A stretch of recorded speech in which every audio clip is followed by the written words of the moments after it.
כלומר, עצם הכתיבה זה חלק ממה שקרה וממה שקורה.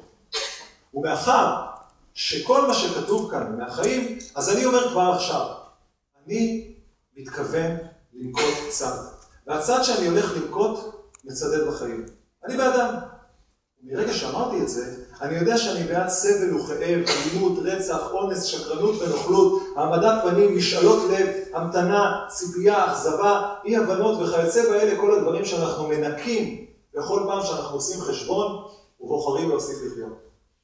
ייתכן שחלק מכם טועים, ומה עם היופי, והחן, וההדר, והקדושה? וגם אני אומר לעצמי, מיכאל, מה איתם באמת? הם לא חלק מהחיים? אז בסדר, כן, הם חלק מהחיים ובגלל זה סיפור כאן גם בצד שלהם. אין בעיה.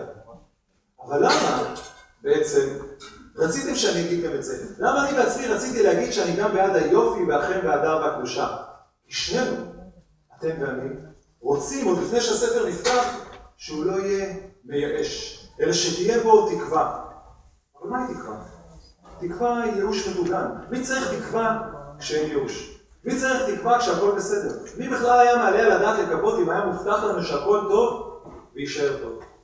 אם רציתם, וגם אני רציתי, תקווה בספר כבר עכשיו, עוד לפני שבכלל הגעתי לסיפור עצמו, מה זה אומר?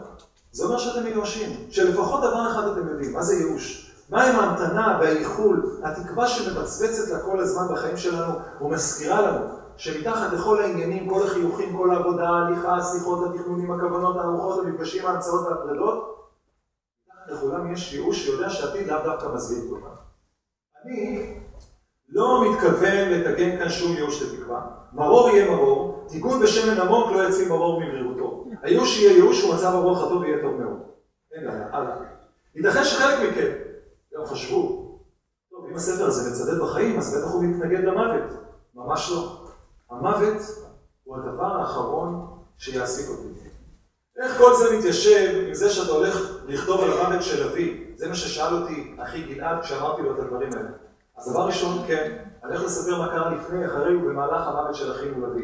אבל זה מוות מאוד ספציפי. זה לא המוות. כלומר, המוות לעומת החיים. הסוף, ההפסקה, אחרי שמוסיפים להם את הידוע.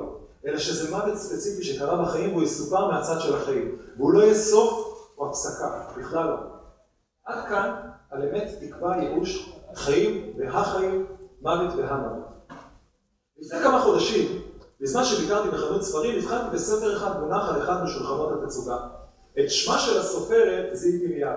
הכרתי אותו ואפילו פגשתי אותה, אבל לא ראיתי את השנים רבות מאוד.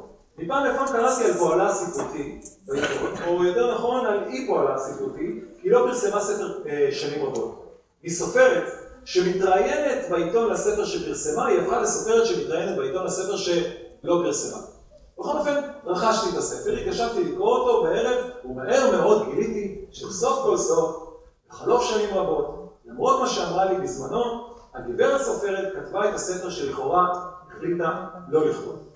כבר בעמוד הראשון של הספר מצאתי את עצמי וגם אחרים. דמיינו שאתם פותחים ספר ומוצאים שהכותבת שילבה אתכם בסיפור. השאלה הראשונה היא כמובן, או שאולי חס וחלילה תואר בבור קטנוני, מגעיל או אפילו אפל. האמת היא שהדמות שהתבססה עליי בספר הייתה מופת של אישיות. דמות הרבה יותר טובה, מעניינת ודרמטית ממני. אבל זו בדיוק הבעיה. הכל היה הרבה יותר טוב, מעניין ודרמטי. בקיצור, קשקוש מקושקש שאפשר למצוא רק בספרים. אין ספק שמדובר בספר יפה, יפהפה, מקסים. משפטים שהספרות בחובביה מתענגים עליהם.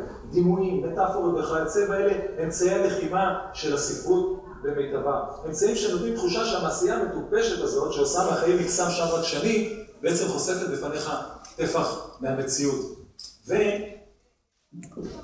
ומיכאל, שמספר את